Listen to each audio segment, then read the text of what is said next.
Добро вечер во централното издание на вестите за почеток настани на денот.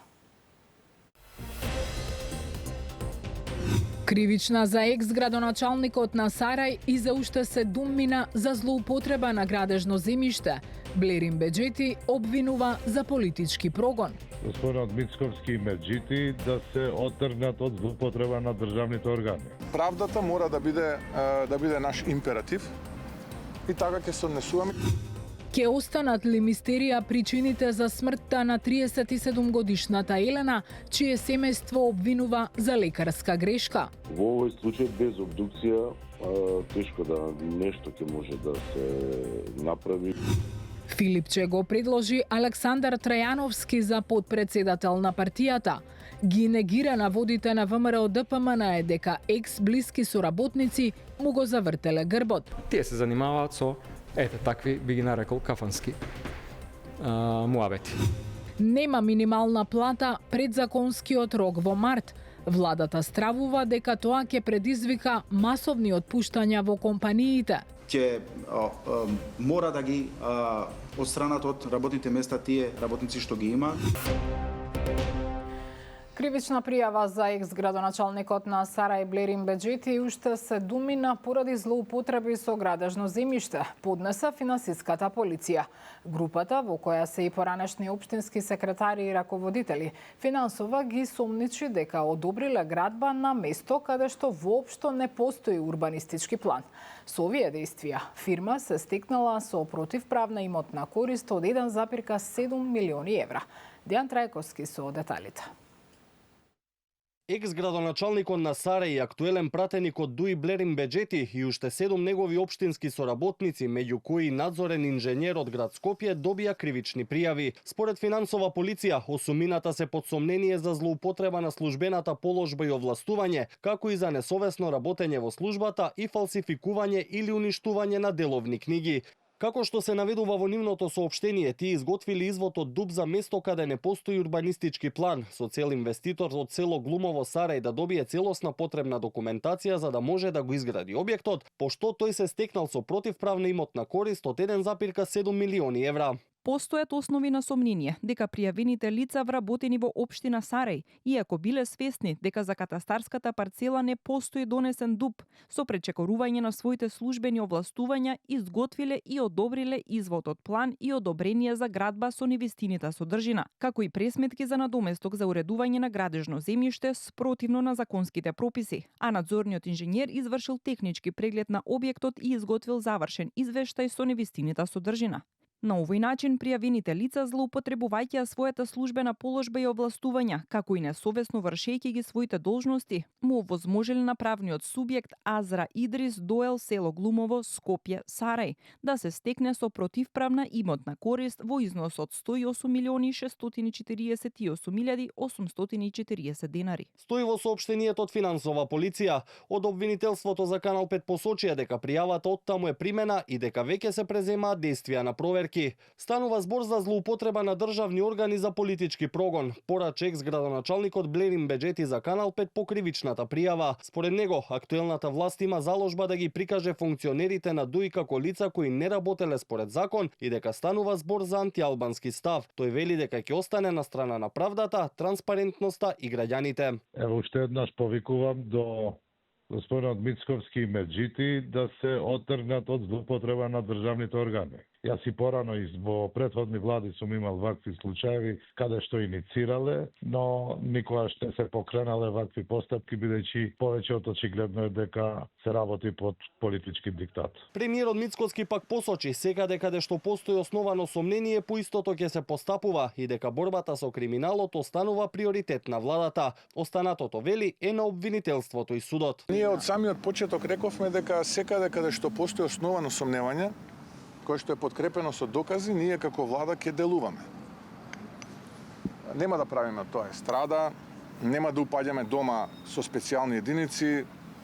Едноставно, правдата мора да биде наш императив и така ќе се однесуваме и така се однесуваме без разлика дали тој што сторил неправда е поранешен функционер, сегашен функционер и така натаму. Актуелниот градоначалник на Сарај, пак Мухамет Елмази, за Канал 5 посочи дека Државниот завод за ревизија ја чешлал работата на општината пред тој да стапи на својата функција. Воедно посочи дека и неговиот кабинет сега прави ревизија и дека ако нешто се открие, истото ќе се пријави до надлежните органи. Корупцијскиот скандал во Агенцијата за поддршка на земјоделството мегдан за обвинувања меѓу власта и опозицијата. Од СДСМ велат дека скандалот со ИПАРД програмата водел до врвот на власта, а од партијата споменуваат и инволвираност на наводно блиски луѓе на премиерот. Мицкоски порачува СДСМ да не се зацкрива зад прашање и да излезе со тврдења. Маја Стојановска. Опозицијата да не се крие зад прашања, туку да излезе со тврдења, изјави премиерот Христијан Мицкоски, отфрлајќи ги обвинувањата од опозицијската СДСМ за системска корупција и вмешаност на негови блиски лица во случајот со Агенцијата за финансиска поддршка во земјоделството и исплатите со ИПАРД фондовите. Мицкоски ја повика опозицијата доколку има докази за злоупотреба да ги достави, порачувајќи дека истрагата може да дојде и до нивни поранешни функционери. Ако се толку сигурни во тие тврдења, нека излезат и нека кажат. Замешан е Христијан Мицкоски, замешан е тој и тој. Затоа што вака кукавички не оставаат впечаток. И нека ни помогнат. Јас јавно повикувам сите што имаат докази за злоупотреба, нека дојдат и нека ги достават тие докази за да можеме ние да делуваме. Така што апсолутно ги отфрлам тие шпекулации, нека остават да си ја работиме работата онака како што треба, ама да не стигне и до некои нивни поранешни функционери и министри. Одговорот на Мицкоски доаѓа откако претходно од СДСМ на пресконференција обвинија дека скандалот со ИПАРД води до врвот на власта.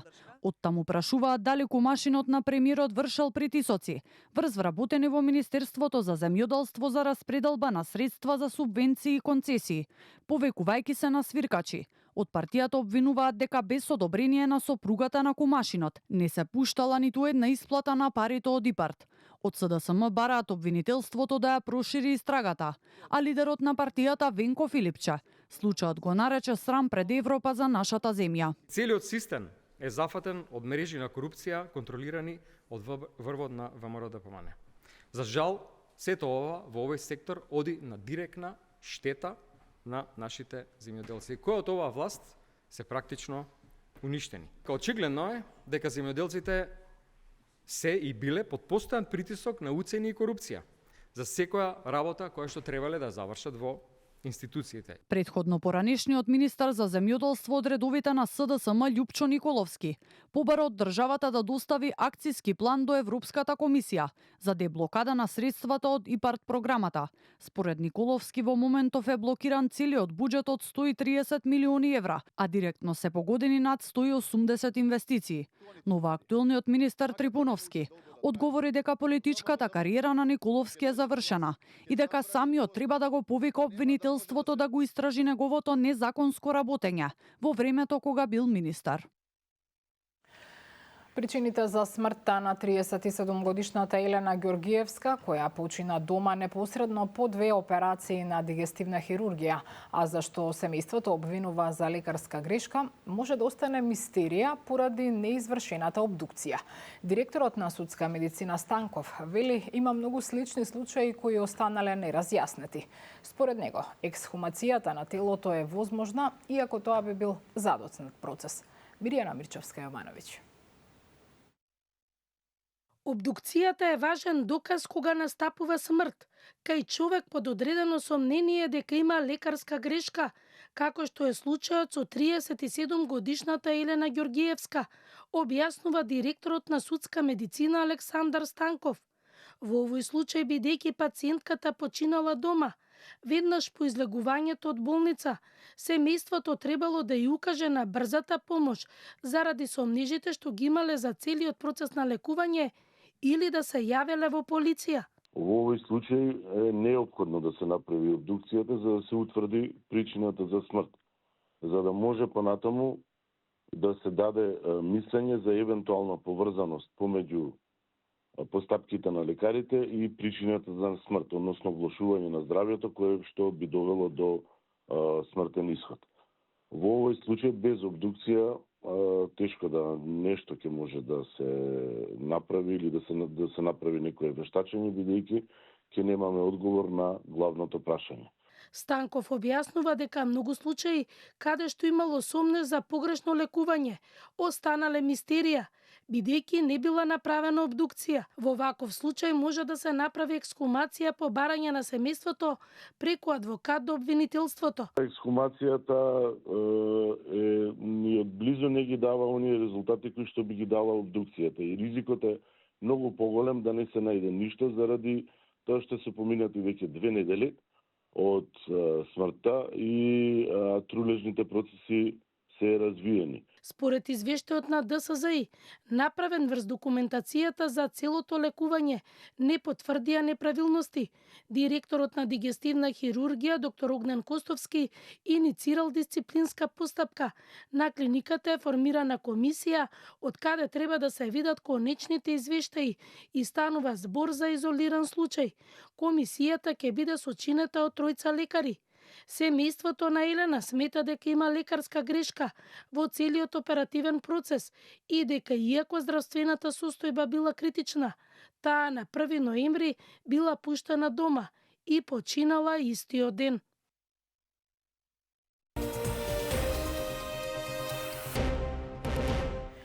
Премиерот Мицкоски не открива дали и што е договорено на вчерашната средба со коалицискиот партнер Вреди околу најавената реконструкција. Детали ќе имало деновиве. Ивана Стојановска има повеќе. Во наредните денови ќе се знае дали и што било договорено на вчерашната средба меѓу премиерот Христијан Мицкоски и коалициските партнери од Вреди. Мицкоски денеска не откри никакви детали од средбата, само потврди дека освен за реконструкцијата и за пополнување на испразнетото вице-премиерско и министерско место, се разговарало и за именувањето на владини повереници во Гостивар, Врапчиште, Центар Жупа и Маврово Ростуше, каде локалните избори не беа успешни поради неисполнет цензус. Редовни коалициски координации. Ништо повеќе околу владата и министерските позиции. Многу скоро денови ќе се знае. Да бидеме трпеливи. Во јавноста пак веќе се шпекулира дека на местото на Меджити во ресорот животна средина Вреди синоќа го предложиле Мухамед Хоџа, но премиерот Мицкоски ниту го потврди, ниту го демантираше тоа.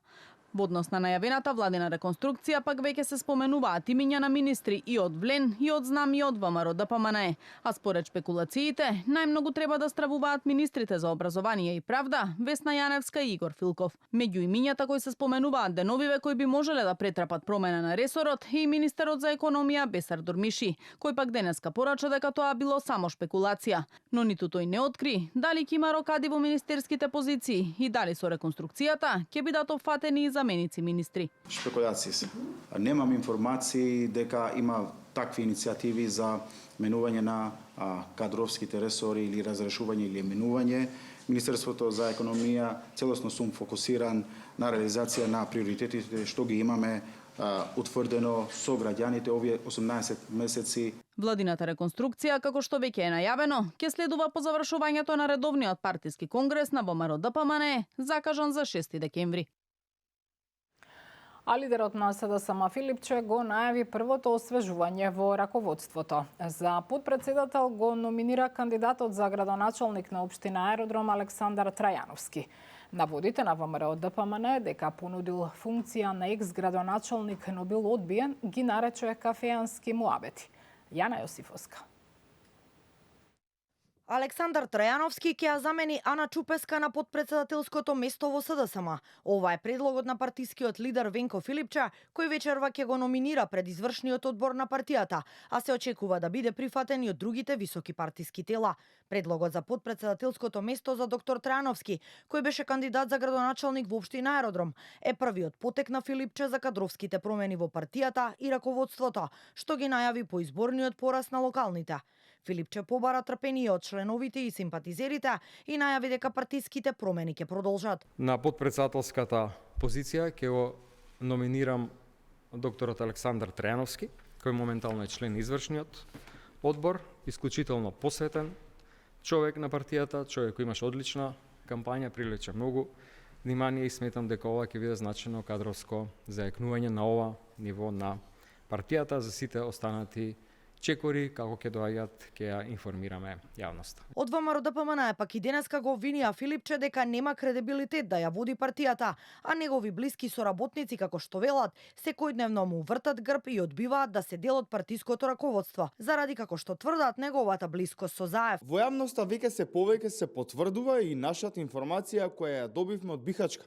А тоа е дека познат доктор, воедно и поранешен градоначалник, кој важел своевремено за близок соработник на Филипче, одбил позиција во раководството, од причина што Филипче за него бил нерелевантен и човек без кредибилитет. Филипче пак категорично ги отфрла ваквите тврдења на ВМРО ДПМН, кои ги оцени како трачарски и кафански муабети, заде фокус од реалните проблеми во државата, со кој власта според него не може да се справи. Прашан за прозивките меѓу екс-председателот Пендаровски и екс-министерот Фрчковски, Филипче тврди дека во партијата нема раслојување, туку единство. Тоа е апсолутна невистина. Но никој не сум нудил некаква функција и нема таков човек кој што некаква понуда одбил. Нема поранешен градоначалник. И тоа сето го припишувам на овие пресконференции на ВМРО ДПМН, кои што наместо да се занимаваат со овакви суштински, вистински големи проблеми за државата, тие се занимаваат со такви, би ги нарекол, кафански муабети. Тоа што излегува на социјалните мрежи, апсолутно го демантирам, нема никакво раслојување. Навистина има единство. Со сите луѓе, овие што ги спомнавте, сите со своето знаење, капацитет, искуство, помагаат во овој процес, исто како што тоа го правеа и претходно. Не е тоа нешто што ново се случува. Сега Филипче на денешната пресконференција упати критики за сериозната економска состојба во државата, поради како што ги нарече промашените економски политики на владата на ВМРО ДПМН. Предупреди дека и домашните и странските инвеститори веќе отпуштаат вработени, со што сериозно, како што вели, се загрозува екзистенцијата на илјадници семејства.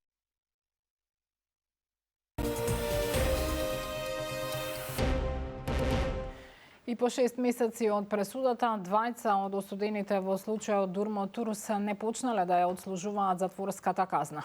Се работи за Ремзи Мифтари и Дурмиш Белули, кои поради хируршки интервенции ја одлагаа казната. На првиот веќе му изминал рокот за одлагање, но не се појавил во Идризово и бара ново пролонгирање. Михајло Видимлиски.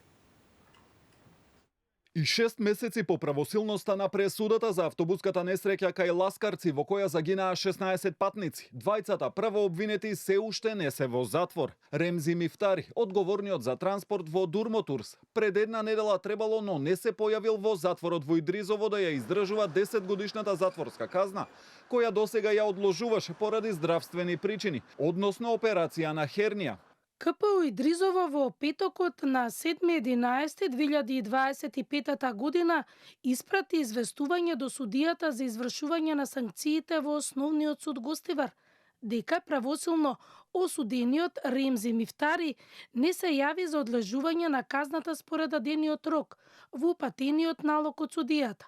Ако Гостиварскиот суд го добил известувањето, треба да следи наредба за присилно спроведување на осуденото лице во затворот Идризово. Од Гостиварскиот суд за Канал 5 потврдија дека завчера го добиле известувањето од затворот Идризово, но и дека ден претходно од Ремзи Мифтари добиле нова молба за одложување на издржувањето на затворската казна, повторно од здравствени причини. Судијата за извршување на санкциите ја одбил молбата, но Мифтари има право на жалба по која треба да одлучи кривичен совет во судот. Доколку ја отфрли и оваа жалба, а тој не се појави во Идризово, тогаш судијата ќе треба да издаде наредба за негово присилно спроведување. Велат оттаму. Но освен Мифтари и прво обвинетиот газда на Дурмо Турс Дурмиш Белули, исто така правосилно осуден на 10-годишна затворска казна, не е во затвор во Идризово и тој од исти здравствени причини го одложуваше издржувањето на казната, а рокот му истекува за една недела. Првостепената осудителна пресуда за случајот беше изречена во јануари, но по поднесените жалби, апелација ја преиначи во делот на висината на казните, изрекувајќи им речиси дупло повисоки казни затвор на Мифтари и Белули. Семејствата на загинатите во несреќата уште во септември излегоа на мирен протест во Гостивар поради неспроведување на пресудата за дел од осудените во процесот. Докторот од Македонија кој пригази малско куче во Софија се пријавил во полициска станица во Бугарија. Иако изминатите 2 дена бугарските медиуми шпекулираа дека доктор Ненад Цоневски си заминал од Бугарија, сепак од Софиската полиција потврдија дека тој со неговиот адвокат самиот се пријавил, пошто му биле дадени материјалите од обвинението и бил пуштен со кауција од 5000 лева. Бугарското обвинителство веќе соопшти дека против него е покренато обвинение за екстремна суровост кон животно, но не и за убиство, бидејќи кучето било еутанизирано подоцна. Вознемирувачката снимка од инцидентот предизвика жестоки реакции и протести кај нашиот источен сосед, а доколку судот во Бугарија го прогласи за виновен, лекарот се соочува со затворска казна од 1 до 5 години. Додека трае истрагата, тој е суспендиран од работното место во Воено-медицинската академија во Софија. Лекарот днес се појави в трето рајонно управление с неговия адвокат, където му беше повдигнато и му беше предявено материалите на обвинението по член 325б, т.е. причиняване на смърт на гръбначно животно. Наложена му е парична гаранция в размер на 5000 лева и съдейства напълно на разследването. Минималната плата ќе се зголеми во март согласно законот. Инфлацијата на месечно ниво бележи намалување. Во моментов нема економска оправданост за интервентно зголемување на минималецот, вели министерот за економија Бесар Дурмиши. На брифингот со новинарите уште еднаш повтори дека како влада се фокусирани на долгорочно решавање на проблемот со инфлацијата. Сандра Спасовска. Нема никаква економска логика за интервентно зголемување на минималецот на 500 евра како што бараат дел од синдикатите, покажале анализите на Министерството за економија. Ресорниот министер Бесар Дурмиши вели на месечно ниво инфлацијата паѓа, ако донесеме адхок решение за раст на минималната плата, само ќе направиме притисок кај компаниите и ќе ја подгрееме инфлацијата следната година. Затоа во март до година ќе се оди со законското усогласување. Во периодот кој следи ќе се анализираат цените на прехранбените производи. За сега не се размислува за мерки, но ако има значително зголемување на цените, особено за време на празниците, Дурмиши вели ќе интервенираат. Ако одиме со овие ад-хок решение, да речеме, или да бидеме ние како влада да бидеме да одиме на притисакот што ни го прават синдикатите, ние со таа одлука ќе вршиме притисак врз малите и средните предпријатија, каде што врз тој притисак оние ќе немаат финансиски средства да ги платат своите работници и ќе бидат на некој начин, да кажеме, ќе мора да ги отстранат од работните места тие работници што ги имаат. Во месец ноември, каде што минатата година немавме владина одлука, ќе имаме јасна слика каде што инфлацијата ќе бележи уште понатаму намалување. На крајот на месецов или почетокот на следниот најави седница и на економско-социјалниот совет, на која очекува да се разговара за инфлацијата, платите, но и да биде донесена новата владина потрошувачка кошничка, според која ќе се креираат идните политики. Пратеникот на Алијансата за албанците, Халил Снопче, реагираше по објавувањето на конечните изборни резултати од Државната изборна комисија. Тој смета дека законскиот рок за одржување на повторените избори во 4 општини треба да се смета од 29 октомври, а не од денот на последното објавување на резултатите, односно вчера. Датумот на одржување на изборите во Гостивар и во трите други општини треба да биде најдочна до крајот на декември, со цел изборите да завршат во рамките на законскиот рок. Му патуваме јавен повик на председателот на Собранието, господинот Африм Гаши, да покаже институционална независност и автономност преку определување на датум за одржување на изборите пред Нова година, со што ќе се обезбеди почитување на законските одредби и ќе им се овозможи на иселениците да го остварат своето избирачко право. Скопје одбележува 81 година од ослободувањето во Втората светска војна. Во борбите за ослободување загинале 420 македонски борци, а вкупно за време на Втората светска војна животите ги положиле околу 5000 скопјани. Елизабета Дамјановска, Спасеновска.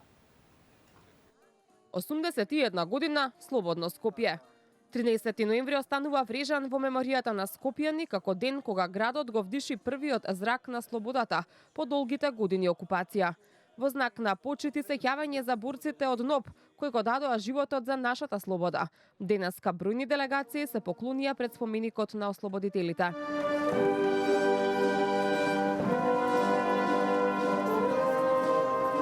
Ова слобода никој не ни е донесе нас. Самите ние македонци и другите народности кои живеат во Македонија си ја донесоме сами.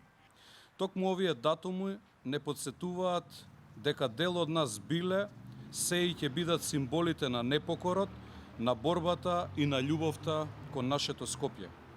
Ден кога нашите предци со кренати глави и со непоколеблива решителност го ослободија градот и му ја вратија светлината.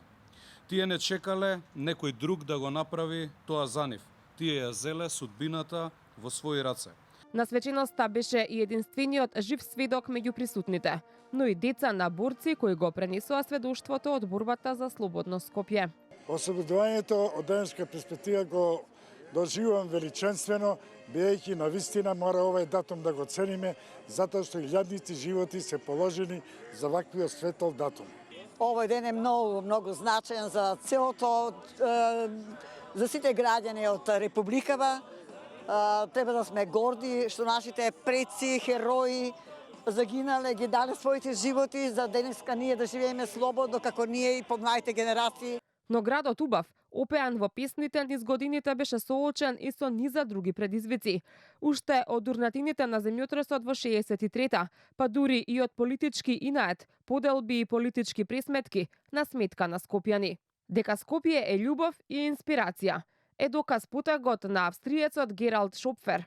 Гералд, кој сега е во неговите 80-ти години и кој бил сведок на земјотресот во Скопје, каде случајно се нашол, подоцна одлучил животот да го посвети на хуманоста, се вратил во татковината и станал дел од австрискиот Црвен крст. 63 години подоцна, тој е повторно во Скопје. Вели дека е воодушевен од градот, а го радува тоа што градот е во чекор со урбаното и модерното. Town was rebuilt and I've never seen a town with such a lot of monuments. But it's very impressive. It's a wonderful town and I like Macedonia. It's really a wonderful country. But I got the awareness how important it is to have efficient NGOs like Red Cross. Представници од собранието, владата, од кабинетот на председателката и од градот Скопје денеска положија свежо цвеќе и на партизанските гробишта во Бутел и на алејата на великаните на гробот на генералот Михајло Апостолски по повод денот на ослободување на Скопје 13 ноември. Вестите завршија. Градоначалникот на Скопје Орце Георгиевски е на само интервју кај Гоце Михајловски. Останете со нас.